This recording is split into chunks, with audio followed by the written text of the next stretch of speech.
So welcome everyone. We are still seeing people filtering through, but we will kick off because we haven't got huge amounts of time and lots to get through. So thank you for joining us today for our webinar on helping primary care to support their patients. And this is a joint webinar between UCLPartners and the British Heart Foundation. So we've got quite an exciting agenda for you, lots to work through, including an overview of the UCLP Proactive Care Frameworks, support from the British Heart Foundation around the resources they have for healthcare professionals and patients, and also experience from an on-the-ground user of some of the tools that have been developed by UCLPartners to support primary care. So just a little bit of housekeeping at the beginning. We are using Zoom webinar, so your camera and mics won't be captured. We are recording the session, but you won't be captured on that. The session will be available after the meeting. And in terms of questions and answers, at the bottom of the screen, you will see there's a question and answer box. So if you can utilize the question and answer box for your questions and answers rather than the chat box, that makes management easier for all of us. So just before we start on the frameworks, I will introduce our faculty today. My name is Helen Williams. I'm a consultant pharmacist. I work as a clinical advisor at UCLPartners. I also work as a CVD clinical lead in South East London CCG and have a role as a national advisor for CVD prevention within NHSE and I.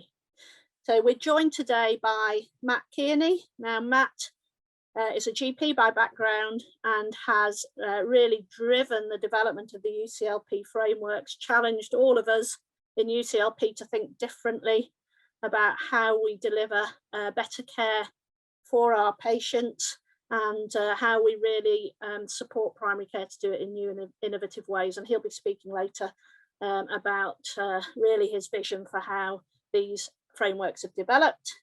We have Daphne Amenavenu, probably pronounced incorrectly, sorry Daphne. Daphne's the Deputy Director at UCLP, who's been supporting the development of the frameworks and will also be joining Matt and myself in that presentation. From the BHF, we have Sian Martin, who's going to talk through some of their resources. We also have Clive Lewis, who's going to support us with the Q&A sessions. And as I said, probably the most important is Carl Jenkins, who's a nursing associate who has been utilising these frameworks and some of the support tools in general practice, and will give us a view of his experiences. So next slide, please. I'm going to hand over to Matt. Thank you, Matt. Yes, thank you very much, Helen, and good morning, everyone. So, yes, I'm a GP and director at UCLPartners. I was the previous national clinical director for CVD prevention, and as many of you will know, that's very much at the heart of the work I've been involved in over the last few years. I'm going to talk about the UCLP frameworks that we've developed, that Helen's referred to, and we've developed these to help primary care to restore care for patients with long-term conditions post-COVID, but also use the opportunity to transform that care. The frameworks have gained huge traction across the country and are now being adopted into the NHS England's national proactive care at home programme. Recovery from the pandemic is really important, and what we're finding is that this gives us a real opportunity, a new platform for optimizing the high-risk conditions for CVD, high blood pressure, high cholesterol, and atrial fibrillation, in order to prevent heart attacks and strokes at scale. We know the long-term plan ambition was to prevent 150,000 cardiovascular events over 10 years by managing these high-risk conditions. And that was based on all of our understanding that although these conditions are high risk, they're all underdiagnosed, they're all undertreated, and there's huge variation in care. And that was the problem before COVID, and it's a much greater problem now that care has been disrupted. Can I have the next slide, please? And we know the extent of the disruption in primary care as well as secondary care. Overnight, GP land transformed in the way that we work, with much of our care becoming remote and patients not wanting to come and see us and us not wanting to see patients initially because of the risks of infection. Proactive care for people with long-term conditions like the high-risk conditions for CVD have been very much disrupted. And we know and are all very worried in general practice that there is a significant risk for these patients who've not had proactive care, that they will deteriorate and exacerbate and develop complications. And that will lead to further waves of demand post-COVID, demand for urgent care in primary care and secondary care. So there's a real urgent need for us to address this and to start doing things differently at scale. But as I mentioned previously, it is a real opportunity for us to transform care for our patients. So the frameworks we've developed have been led, very clinically led, very primary care led, and supported by patient and public insight. The 4 core principles are very important: that care should be virtual where appropriate, but face-to-face where needed, that we should use the wider workforce, including people, including pharmacists, of course, but staff such as healthcare assistants or social prescribers to help deliver this long-term condition care. And that if we're changing so much, let's use the opportunity to get much better at supporting patients in self-management. And the 4th principle was to underpin this with digital and other technologies. Next slide, please. These are the 6 conditions we've developed the frameworks for. So 4 cardiovascular, high-risk conditions, and the 2 respiratory. Next slide, please. And this is the core of our approach. So across the center, you see for each condition, we've built search tools in order to stratify patients according to risk. And this allows us in general practice, primary care more broadly, to prioritize care. Who are the patients who need to be seen urgently and who can be safely phased to later? And that's very important as we're managing huge workloads as we emerge from COVID. Much of the innovation here, though, is about the use of the workforce. So the upper box articulates what it is, which bits of care could be delivered by healthcare assistants or social prescribers, for example, with the appropriate training. And there are 3 parts to this. First of all, they can gather information that the clinician is going to need to make the right decisions with the patient for their care. So getting bloods up to date, the patient's blood pressure or weight from home, if those things are available, run routine risk scores, automated risk scores like QRisk. Secondly, to support the patient with self-management. So for example, using the brilliant resources on the British Heart Foundation website to help patients understand what blood pressure is or what cardiovascular risk is, why it's important, what I can do about it myself, but also supporting the patient, helping them learn how to take their blood pressure or how to check their feet if they're a diabetic, and signposting shared decision-making resources. And then the 3rd element is supporting patients for behavior change, addressing lifestyle issues, smoking, physical activity, obesity, etc. Stuff we all know is really important in long-term condition care, but we often don't have the time to do well in GP consultations. And the lower box is really just an aid memoir. This is what we do as clinicians. We optimize therapy, check wider risks, see what else needs managing. But all of that will be facilitated by what the HCA and other staff members do. But this should significantly improve the care for patients, giving us time to optimize therapy, but also giving the patient a much better deal in terms of support for self-management. And the next slide, please. And it's just for me to mention finally, the frameworks consist of these 5 elements, and they're all on our website and they're all free of charge. But comprehensive GP search tools for Emis and System 1. Secondly, pathways that help us to prioritize, support the remote delivery of care, and identify what it is that could be done by staff, such as social prescribers, nursing assistants, etc. Thirdly, we've developed scripts and protocols to guide those staff, so we know that there's standard in the consultations they are having with patients. And we've developed training support, which will be discussed a bit more later on, but to help those staff have genuine, helpful interactions with patients. And then the final element is digital and other resources that we've developed. The focus in what we do, and Helen will talk about this a bit more now, but is on not so much what we need to do, because we all pretty well know that in primary care. It's the how to do it in the real world of primary care, now that everything's got much more complicated with COVID. So I'll hand over to Helen now to take us through some of the clinical resources. Thanks, Matt. I'm going to start with high blood pressure today. And high blood pressure is really a priority at a national level because we know that the disruption we've seen to routine blood pressure management throughout COVID is likely to increase the risk of heart attack, strokes, and death over the next 3 years. It's estimated that an additional 12,000 events might happen because of the disruption. So it's really important that we do get on top of blood pressure management as soon as we can.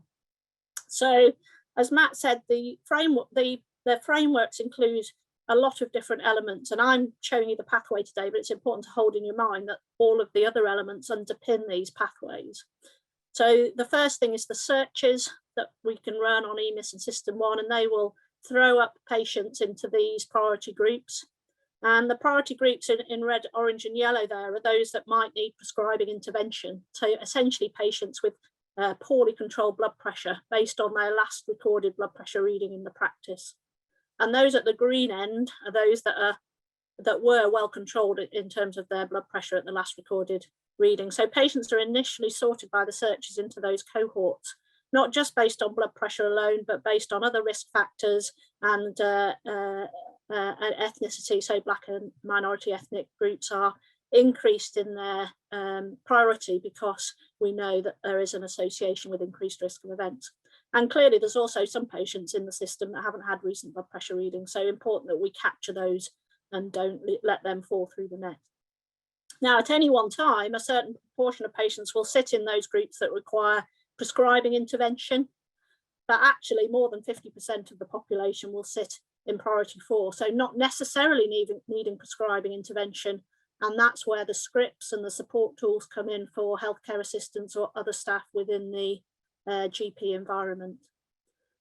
Because if those patients are still well controlled when we get a blood pressure, a more recent blood pressure off them, they won't need necessarily a prescribing clinician's involvement unless there are red flags that require it. And clearly, even those that do require initial prescribing intervention, there's a lot of self-management and behavioural change support that can be offered by non-prescribing staff. And again, those scripts and protocols help support that level of intervention, with advice on when to refer back if patients fall outside of what we would consider to be normal, so red flags, etc. Next slide, please. Key to being able to prioritise the patients beyond the searches is getting a up-to-date blood pressure reading. And we know that 30 to 40% of people have access to a blood pressure monitor at home already. Some will be willing to buy one, and we need to harness those machines when they're out there. And there are now schemes such as Blood Pressure at Home, where patients may be able to be provided with a device if they meet local criteria. So the goal would be, with this vision for virtual consultation, is patients measure their blood pressure at home, provide their readings into the system, and then the system can react appropriately, whether it's with lifestyle support and self-management or whether it's with prescribing intervention. So there is an algorithm within the frameworks that supports people to think about how they might really operationalize this within the practice. There are some things we need to take into account, like the age of the monitor. Is it an approved monitor? How well do the patients need to know how to utilize their devices?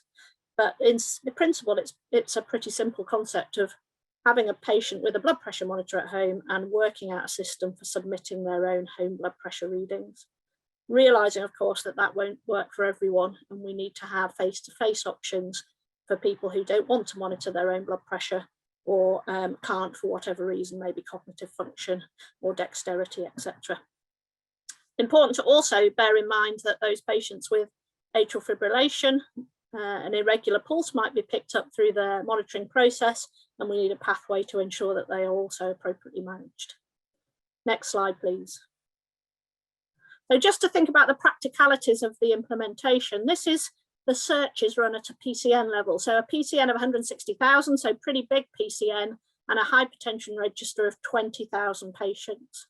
So you can see in the priority 1 groups, the very high blood pressures, it's a relatively small number, about 1% of the population.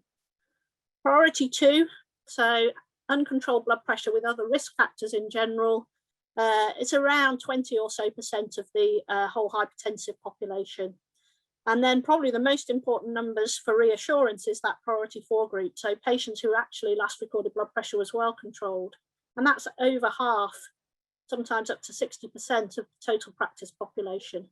And if we can manage them remotely with non-prescribing clinical staff, then we will minimize the workload within practice and allow those patients that need more prescribing intervention, more intensive intervention, allow the prescribing clinicians to focus on them.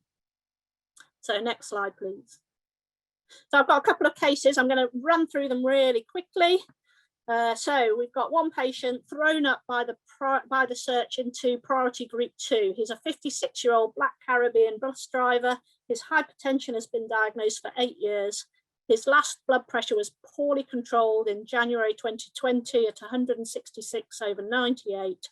He's got medicines prescribed, but the data shows he's not collecting them regularly.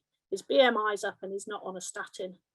So the framework will take this priority 2 patient, allow and support the healthcare assistant or other staff within the surgery to, first of all, collect all the information that's needed to support this patient. So an up-to-date blood pressure reading, ideally from a home blood pressure machine if they have them. Bloods might need to be ordered, a recent weight. He might need a QRIS score because he's not on a statin. He will need review by a prescribing clinician because his blood pressure is stage 2. He's on meds already. He needs to have an adherence review because we don't think he's necessarily taking his medicines as regularly as he should be, and optimization of the medicines that he's got. But he can be followed up in terms of self-management and lifestyle support by healthcare assistants or other workers, social prescribers, nursing associates, physician associates within the practice setting to ensure that some of the recommendations do get embedded into his lifestyle, with a prescribing clinician review in a month, hopefully again with home blood pressure readings so we can see how effective the intervention has been. So next slide, please. On the other hand, we might look at Millie, an 83-year-old woman who's retired. She's been diagnosed with hypertension for 30 plus years and has diabetes, which is controlled on metformin. Her blood pressure last recorded was well controlled on commonly used drugs, calcium channel blocker and an ACE inhibitor. Is also on atorvastatin. She's generally quite active, and her last recorded blood pressure was 148/85. Now she's going to be thrown up in priority group 4, so not necessarily one of our first priority patients because her last recorded blood pressure was well controlled. And if you look at her history, nothing really is a red flag for needing urgent intervention. And this may be entirely managed if her next blood pressure that's taken is still in the controlled range by a non-prescriber, healthcare assistant or other role, all about reassuring her blood pressure is within range, encouraging her to continue with her self-management, particularly things like physical activity, reassessing other lifestyle issues and checking she's getting on okay with her medications. If during the conversation red flags come up, there will be a recommendation to refer her back to prescriber. And she doesn't need routine follow-up again for 6 to 12 months, because if her blood pressure is well controlled, we wouldn't normally in routine practice be pulling her back for another year. Ideally, we might want it a bit earlier, particularly if she's got the opportunity to measure her blood pressure at home and feed those results into the practice. Now, the script for the HCA will, the way into the framework is her hypertension, but the scripts are now designed to allow blood pressure, diabetes, lipids, and AF to all be managed as appropriate for that patient within a single conversation. So it would start with the hypertension, but it would allow, the script allows the diabetes to also be addressed at the same time. Next slide, please. So we have other frameworks. We've got a secondary prevention cholesterol framework, which identifies patients on suboptimal lipid management. So patients with pre-existing CVD not on a statin, on a suboptimal intensity of statin or suboptimal dose, or not achieving targets despite having maximal high intensity statin. And again, the workload can be divided between prescribing clinician and other staff to support the patients with self-management and behaviour change. Next slide. And for prime prevention of of CVD around cholesterol management again, risk stratification based on Q risk and other comorbidities, and a similar process in terms of intervention. Next slide, please. We do have an FH pathway. This is going to become more and more important as the genetic centres and the cascade testing is more formally embedded in routine practice. This is still in a draft form, but it will be fully operational in the next month or so to support better management of FH in line with the long-term plan in primary care and ensure optimal treatment. Next slide, please. And finally, we have the AF pathway. Probably should come first as it's the A of ABC. Again, priority cohorts based on unmet needs. So those with AF who are not on an anticoagulant, those who are on anticoagulants and antiplatelets who are at risk of bleeding, poor warfarin control, or not necessarily getting all the optimal monitoring around renal function with DOACs. So the same principles apply in all of these frameworks to make it easy and simple for people to implement in general practice. The process is the same, the support tools, obviously tailored to the clinical condition, will direct staff to ensure that none of the key issues are missed during the management of this patient. Next slide, please. So I'm now going to hand over to Daphne, who's going to take us through some of the other issues around patient involvement and education. Thanks, Helen. So as we developed the proactive care frameworks last year, it was very important for us to test this with patients and the public, and we did so via a virtual engagement session. Some of the key themes that came up in this was around communication. So patients shared that they were concerned about not having a regular contact with their usual GP. However, they did say they would be happy to hear from someone who was confident and someone who was consistent in the messaging that they usually hear from their GP. It was also important that they had access to their existing health information to reduce the need for them to repeat this to the person they're speaking to.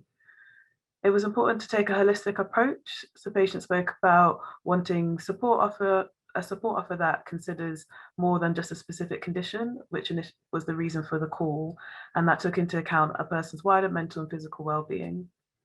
And trust was also raised as a key theme.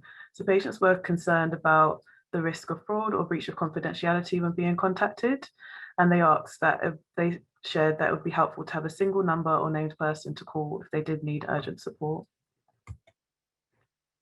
As mentioned, in developing the frameworks, we have tested this with a broad range of clinicians, some of whom are within the UCLP team and others who work very closely with us. So alongside the clinical information, it's important to provide strong implementation support. And this is really to ensure that there is consistent and systematic implementation of these frameworks to reduce any risk of exacerbation of health inequalities and actually seek to reduce this. Some of the support offered is around the search and stratification tools mentioned. So we have a pre-recorded webinar on our website that shows how to use these searches and ongoing support to address any queries that come up. We've got various workforce training and support offers, which I'll talk to in a bit more detail, and that we'll hear about some practical experience of using later on. And as digital is a key element of these frameworks, we have resources that signpost to appropriate tools that can be used to support remote management and self-management for each condition, and advice on how to get patients set up with these tools. So some of the resources that we have are condition packs for each of the proactive care identified long-term conditions. Helen spoke to some of the information in these, and as mentioned, we've got them per condition, but we also have a protocol that supports the conversations that can be had by the wider workforce, so healthcare assistants and other appropriate trained staff. And we've got a protocol that brings together all of the conditions, taking into account that many patients may have multimorbidity. We also signpost to lots of really useful resources from various organisations, including British Heart Foundation, and we'll hear more about the resources they have to offer. And this enables patients to have the right support to manage their conditions at home, and the workforce are provided with these to share with their patients. And we also signpost to 1U, which is an NHS platform which helps with the lifestyle management and behaviour change aspect of managing long-term conditions such as quitting smoking, eating more healthily and moving and being more physically active. As mentioned, there are digital tools that we signpost to. So here an example of a few of them. We have a commercial and innovation team who help us to determine which are the most relevant and appropriate tools to suggest and can give advice to some of our local partners about how to bring these into their practice. The proactive care frameworks have been picked up nationally. So as part of the NHS at Home suite of programs, there's now proactive care at home, which uses our frameworks as a foundation for these. And we're working with 4 pilot sites to test out the implementation of these frameworks, 2 of which are within our UCLP geography in North East London and North Central London. And there's a programme evaluation being commissioned to help us learn the practical experiences about implementing these frameworks, so enablers and any barriers that we need to overcome. Outside of the Proactive Care at Home programme, there are a further 6 HSNs who are supporting local rollout within their geography. And there are over 2,700 downloads of our search tool showing the great uptake of these frameworks across England. So here's just a still from our website. As part of the follow-up email, we'll share the link where you can have a look at the framework resources in more detail. So I'll hand back over to Helen. Thanks, Daphne. So we've got some time for a Q&A, and I can see that there are some questions in the Q&A box, and I'm going to direct these towards specific people. So the first question we've had is that there is a mix of Emis and System 1 practices in some areas, and also practice on vision. Are we going to be developing a vision search? I'm going to, direct that to Matt. Thank you. Yes, so we have looked at this. There are no immediate plans. We started with Emis and System 1, which is almost entirely in use in our geography and UCLPartners. But we have looked at this nationally, and I think currently there's only about 100 vision practices across the country, and potentially these are reducing in number. It is potentially something that can be looked at. We would need to get funding for that. But it seems to be a sort of fluid space at the moment with practices changing systems. So we felt it was perhaps best just to wait a little while and see what happens in that space. Thanks, Matt. And another real question about how people go about downloading the relevant Emis searches. So do you want me to do that again? Yeah, so, if you take that one. Just go to the website. There's a very simple form to complete, which to submit, and then we send them out to you. The reason for the form is so that we know who's got the searches, so we can send updates. And it is in my other role in South East London, I've downloaded all the searches. They're really simple to use and so helpful really in stratifying the patients. And quite a lot of local systems are just downloading them once and making them available for all practices. So I know that certainly happened across North East and North Central London, and parts of Cheshire, Merseyside and East Midlands, I understand. Daphne, I don't know whether you want to make any comment about ACR measurement, because I know we have Healthy IO as one of our support tools. Someone's asking about monitoring ACR. I might have to fill that one to Matt. So we have got a partnership with Healthy IO, and there was an opportunity for practices within our geography to sign up to receive support. But I don't know if Matt wants to provide further information on that. It's just that we certainly, I think it's a great innovation. Measures protein in urine for people with high blood pressure or diabetes, an important part of managing and self-managing their conditions. It has to be commissioned, and I know a number of areas around the country have commissioned it for use. And yes, we have built it into our pathways and protocols, so patients can be supported in how to use it and how to submit readings. And maybe, sorry, perhaps Helen, I just wanted to emphasize there that with the frameworks, we've deliberately, they're not blueprints, and we've not tried to include everything. because long-term condition care is of course very complex, and it would fall over if we tried to cover off everything in there. They're not blueprints, they're frameworks for local adaptation. So where we're working with our local systems, but where other HSNs are supporting systems around the country, it's to take the frameworks and adapt them for local use. So if you've commissioned Healthy IO, or you've commissioned FibriCheck, for example, we can help you to sort of blend that into the pathway. So they're meant to be very flexible. But clearly, if you haven't commissioned them, you can order your ACRs through your standard route, but it is part of the protocol in line with NICE guidance. Essentially, all the frameworks align with current NICE guidelines to make sure we're not duplicating the guidance and we haven't replicated everything that's in there. It's much more about the how of delivering those guidelines in routine practice. Now, obviously UCLP covers a defined catchment area and can offer training within that catchment area. What happens to GP practices outside of the catchment area? Someone here has put Hillingdon, for example, which is in northwest London. What support might they be able to get if they're not in our locality, Matt? Thank you, and Daphne may wish to come in. Far away, Daphne. Yeah, so we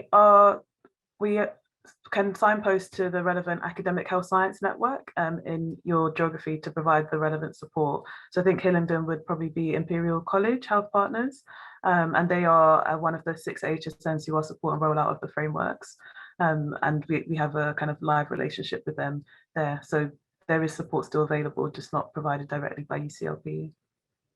And there are a couple of elements to the training. So there's and some of the training that UCLPartners has provided is focused on support for the wider workforce, healthcare assistants, social prescribers, training that includes health coaching and motivational interviewing, and to sort of improve consultations with patients. Other elements, though, are that healthcare assistants or social prescribers or these relatively non-clinical staff will need training to know what resources to access on the British Heart Foundation or Diabetes UK website, how to teach blood pressure technique, for example, how to test your urine or to check your feet if you've got diabetes. And clinicians like pharmacists, for example, will also need educational training support around managing these conditions. In North London, where we're working, we are in the local systems, we're working closely with the training hubs, who are very keen to reorientate their training offer to support the framework. So where the frameworks are in use, they will be very good partners to put on the training or to support the training that will be needed by the HCAs, by the pharmacists, etc. And where HSNs are actively supporting this around the country, we know they are having those sort of active conversations with the training hubs. Right, I'm just going to quickly check the time to keep us on time. There are quite a lot of questions about blood pressure at home. Now, the frameworks from UCLP do support the blood pressure at home programme, but we probably haven't got time to answer all of those questions that have come up about the process, digital tools, etc. for that. There is a lot of information available through local regional teams, because that's who it's been coordinated by. So the regional NHSE teams around blood pressure at home and how it's being implemented in each region. So I would signpost you to that in the first instance. And also there have been 2 webinars about blood pressure at home, and we'll try and track down the web links for those so that you can access them directly. We have got quite, yep. So just make a quick comment on that. So of course, yeah, it's great. The BP at Home programme is absolutely great and is bringing supporting the distribution of monitors to people who knows blood pressure monitors to people who most needs them to support measurement of blood pressure at home. So that is great. Of course, it needs more than distribution of monitors to improve people's blood pressure control and to support them to manage their conditions. So the UCLP frameworks very much sort of wrap around the BP at Home programme and other quality initiatives by helping local practice and PCNs on the how to do it. So the important bits around blood pressure measurement at home is teaching, as Helen went through, helping patients to know how to measure their blood pressure or how to check their pulse, how to submit readings, ensuring that they get prioritized appropriately for clinical optimization of therapy, etc. So the two very much go hand in hand.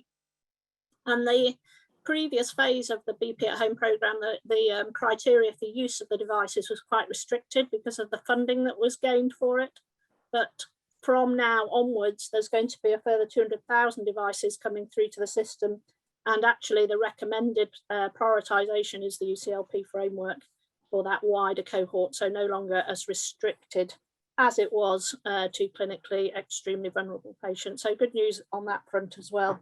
And our aim, of course, is to try to ensure that all of these programmes align so that we're not suggesting people do different things for different cohorts of people within the same clinical area. So I'm going to move us on because otherwise we will run out of time and introduce Sian Martin from the BHF, who's going to talk through some of the resources they have available to support healthcare professionals and also patients. Thank you, Helen. So I work in the British Heart Foundation's Health Systems Insights team. We work very closely with the health system and partners so that we can understand how care is being delivered and challenges to this, and so that we can prioritise what we do so it's really relevant for patients and the public and healthcare professionals at any given time. So, for example, with reduced face-to-face contact due to the pandemic, we developed our blood pressure monitoring at home hub to support patients with the information and resources they needed to manage their blood pressure at home. And of course, this is now serving the wider blood pressure monitoring at home programme. We produced a range of resources to support your work with patients, and that will really complement the tools provided in this framework. Links to some of these resources are provided in this presentation, but there's really lots more that you can access via our website, so please do go there and direct patients there. For healthcare professionals specifically, we've got our newsletter, which is published monthly and contains lots of up-to-date healthcare news, blogs, research, innovation, insights and analysis. It's free to sign up. We also provide really easy to use data in our how can we do better resource. And this data, it can be fairly localized so that you can start to understand the numbers of undiagnosed people living with hypertension in your area, and gives really practical approaches to how to reduce these numbers. We're currently in the process of updating this resource and expect the updated version to be available over the coming months. But again, a link's been given in this slide. We've got a range of patient leaflets that are condition specific and resources, and that includes leaflets on tests, risk factors and lifestyle advice. So again, really complementary to the frameworks. The British Heart Foundation have funded a number of community projects to improve detection of high blood pressure in the UK. And this programme has supported some really innovative approaches to finding people with high blood pressure, for example, checks in football stadiums. And we're able to share some of the really valuable learning from these projects in our evaluation report, which will be emailed to you after this webinar. I'd just like to touch quickly on how our resources for patients and the public are developed. Our content team are continuously looking at and trying to understand the questions that people are actually entering into search engines about their health, or through calls to our helpline and other insight work, so that we can understand the things that patients want to find answers to and need support with. And our insights from speaking to patients has told us that what they want is emotional support. They feel that they can access the very factual information that they need on their health conditions from elsewhere. So our resources have been designed to be really empathic to actually meet this need. We're also working to tackle health inequalities at every level, and we consider inequalities resulting from literacy and health literacy. So in the UK, we know that there are millions of adults that have a reading age of around 9 to 11. And our resources have been designed with this in mind so that they can be easily read. Our resources and content are also developed with behavioural science so that we're able to promote self-management and motivate and support patients with the actions that they need to make to manage their own health. So, you know, really kind of prompting and encouraging in a helpful way. Our Heart Matters magazine for patients is published quarterly, and patients can sign up for this. Again, it's free, and it includes lots of health and lifestyle information, recipes, stories of other people living with heart and circulatory conditions. And also our Health Unlocked community site enables people to connect with other people living with similar conditions. And as I mentioned before, we also have our Heart Helpline where patients or the public can call in with questions they have, and they'll speak to a cardiac nurse. So there's plenty of resources, as I said, you know, do direct patients and have a look at our website too. That was a whistle-stop tour, so thank you, Daphne. That's great, Sian, thank you so much. And the tools that you have developed, you know, people are finding really very helpful in supporting patients with the home blood pressure monitoring program particularly. But we're going to see more and more of these strategies of remote monitoring going forward, and embedding it in a way that's safe and effective is really so important. So thanks for all the support that the British Heart Foundation have brought. Great. Our next speaker is Carl Jenkins. So he's going to tell us a little about his experience as a practitioner utilising the UCLP frameworks, and particularly the scripts and protocols that have been developed. So welcome, Carl. We look forward to hearing your experience. Hi there. Can you all hear me okay? All good. Okay. So as it was mentioned earlier, I'm a nurse associate at Parliament Hill Medical Centre. Literally only started in March. I have a couple of years of clinical experience and some experience that's probably relevant to remote consultations, but no actual remote consultation experience. So the scripts have been very useful. We're doing chronic disease management clinics at the moment, and using them for that. So it's been great. So in terms of how I've used the script so far, I've been doing primarily hypertension clinics, and as we've mentioned earlier, we're encouraging people to do their blood pressure readings at home. We've also asked the doctors and various colleagues at the practice about their thoughts on the different scripts, and it's all been really positive. In fact, one of the doctors thought that there might be a similar version for doctors as well. So that was a question I was going to ask, but I wasn't sure whether that was the case. In terms of how it's impacted my confidence in supporting patients with long-term conditions, I would say it certainly increased my confidence because, as I said, I was completely new to it a few weeks ago. It definitely gives you structure to the call, and in some ways it does help with the tone and the pace of the conversation. So in that sense, it's all very positive stuff. In terms of tips for how others should use the resources, I would say firstly, make it your own. As long as the structure and the relevant points are made, then you can definitely tailor it for the style that you personally have. And also just be honest with patients if you do come unstuck. As long as patients can see that you're engaged in the conversation, you're not reading the script, and you're reflecting back, then patients are normally very understanding. I'd say be wary of time restraints, and just focus on one lifestyle area at the end of the conversation if you have to get it done in 20 minutes. Because I actually timed it, and it is 20 minutes, but it depends on how chatty the patient is. If the patient responds with, say, 10 minutes of answers, then I think I had one yesterday, we're looking at maybe 35 minutes on a straightforward hypertension consult. He had essential hypertension.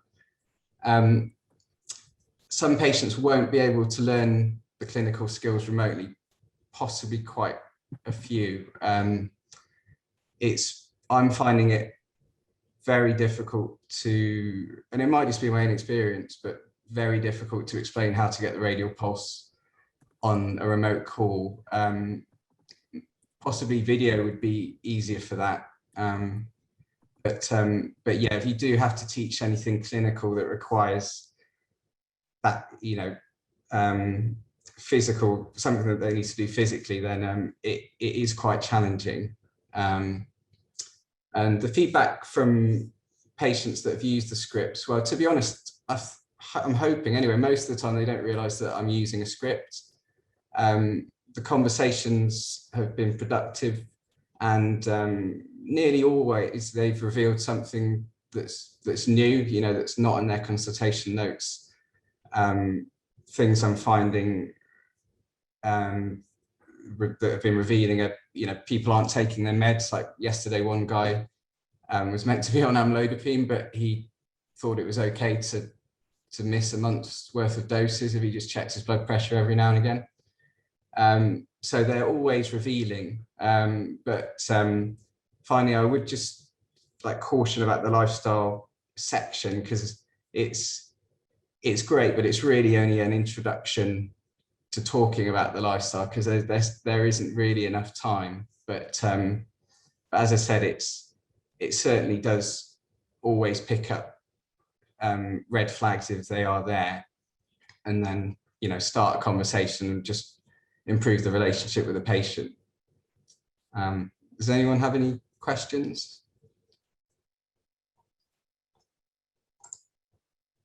If any Q&As, any questions are coming in through the Q&A.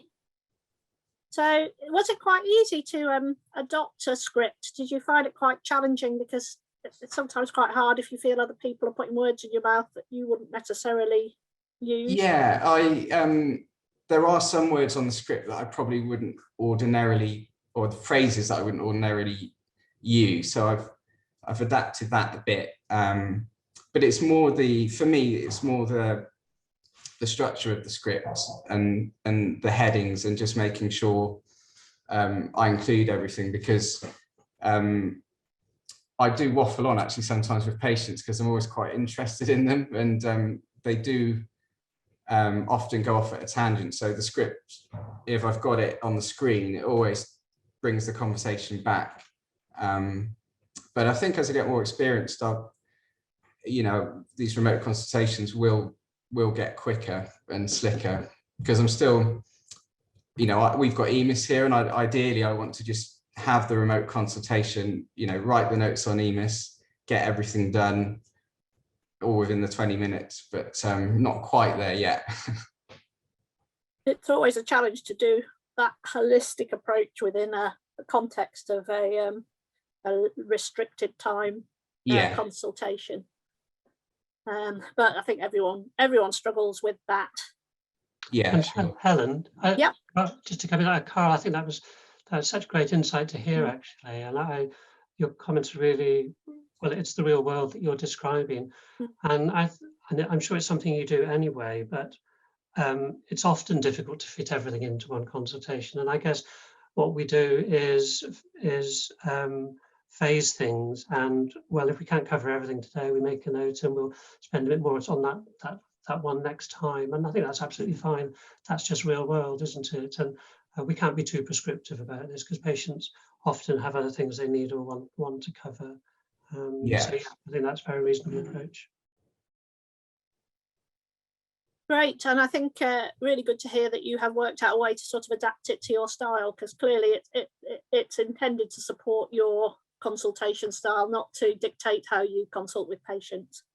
Someone is asking about, do you have allocated extra time for any referrals that might come as a result of your consultation, and how have you managed the referral process?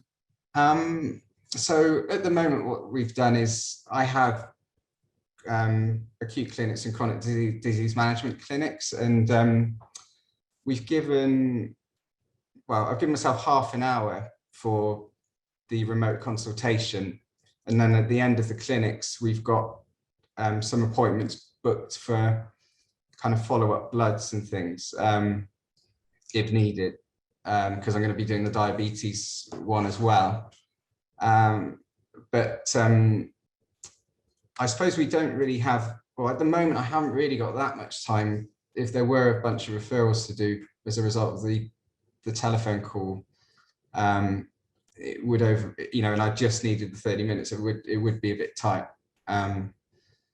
But I think it can be done though, because I'm still getting used to Emis. We've got DocMan here. We also got AccuRx, which we're thinking about using as one way for the patients to text the average blood pressure readings in. And I've also got a spreadsheet with like a master spreadsheet of all of our hypertensive patients. So there is, to be honest, there is quite a lot of admin on top. But as I say, I'm positive that, in a few months' time, once I've done, because I've only really done, probably a handful or maybe a few more. So in a few months' time, I'll probably be a lot more efficient. Well, it's always a learning process, isn't it, when you start embedding different ways of doing things. But hopefully, because the scripts bring everything together in one place for you, it does increase efficiency because you're addressing multiple issues at the same time rather than having multiple appointments.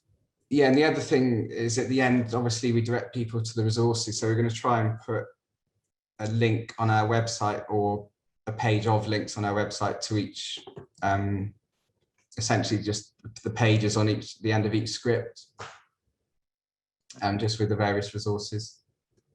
Because at first I did start sending emails, but I want to stop doing that because it was really time inefficient. That's been really helpful. Thanks, Carl. I think it's really useful for people who haven't started to think about implementing this sort of frameworks and the scripts and protocols to think about how it would function in the real world. And yeah, great to hear that experience rather than the theory. So no, thanks very much for coming along. Thanks. We have got a lot of, we've had quite a few comments and questions coming in across the whole range of topics that we've covered today. And Clive from the BHF, Daphne, Matt, myself have been tapping away in between answering as many of these as we can. So I'm hoping we've dealt with most of those that have come in some form or other. Questions, a couple of themes that have come out, I think. One is around the availability of resources in other languages, and I know we're looking at that within UCLP, and I thought maybe BHF already had some, but Clive has said that they're looking at exploring that, but they haven't got specific languages at the moment. I can see Matt's about to answer a question that came in about the asthma and COPD frameworks, which obviously follow a similar sort of format. Anyone who's wanting support in implementation, probably the best starting point is to contact your local AHSN. Many of the academic health science networks, and there are 15 across the country in each of the geographies, are looking at supporting these frameworks in terms of implementation, and it's worth a conversation with them. It's actually pretty easy to also implement these frameworks in single GP practice if people want to go ahead, because the searches are all there, very easy to use at practice level, just need to be imported onto the computer, and the framework's already there for you to adapt.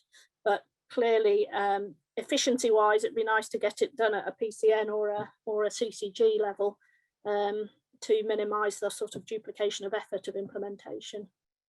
So I'm just looking to see if there are any other questions that really need to be answered online, but as I say, people can read the typed answers in the Q&A.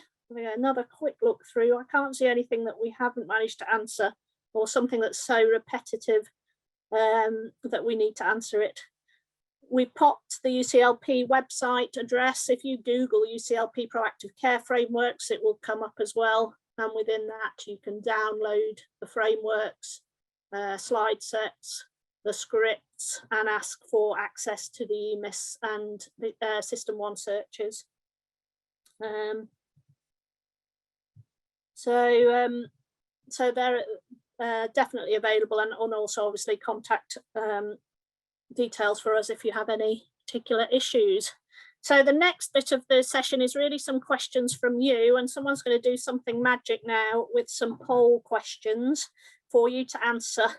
So the first one is, how helpful do you think the frameworks may be to support you to proactively support patients with long-term conditions? And you should be able to just click the answer on your screen. Unless you're in the panel, you're not allowed to vote. How likely are you to use the frameworks in your practice in the future? So really just trying to find out how these sorts of frameworks will land in the real world. So if you could please respond to those questions. I'm going to put Matt on the spot. If you're there, Matt, do you have one takeaway message for the attendees? I guess it's this is all about doing things differently. We're in a very new world now, and it's changed forever in primary care. And we will be trying to restore some of the goods that we had in our in our work and our care for patients before, but we know everything has changed dramatically, and that can be very concerning. This gives us a way of doing things differently. It provides a framework for supporting patients so that we can restore those proactive care patients. But it does take us beyond that. It gives us a new platform, I think, for optimizing treatment where we know there was suboptimal care before. So we know we've been challenged by COVID, but as always with crises, there is a huge opportunity here. And it's something that we should all embrace. But I would just reflect again, these are frameworks for local adaptation and not blueprints. And we're very keen to work with you all to make them better over time. That's great, thanks, Matt. I think for me, the take home is that we've developed these resources. We hope that they fit the needs of the healthcare community so that they can support their patients better, but it is an iterative process. So we're keen always to get feedback, things that you think could be added or adapted, but really we just want to see them in use in the real world and adapt as we see how well they perform. So really appreciate all of our speakers' input today. Matt, Daphne, Sian and Clive, who's been helping with the questions in the background from the BHF, and obviously Carl as well, who's given us some real world experience.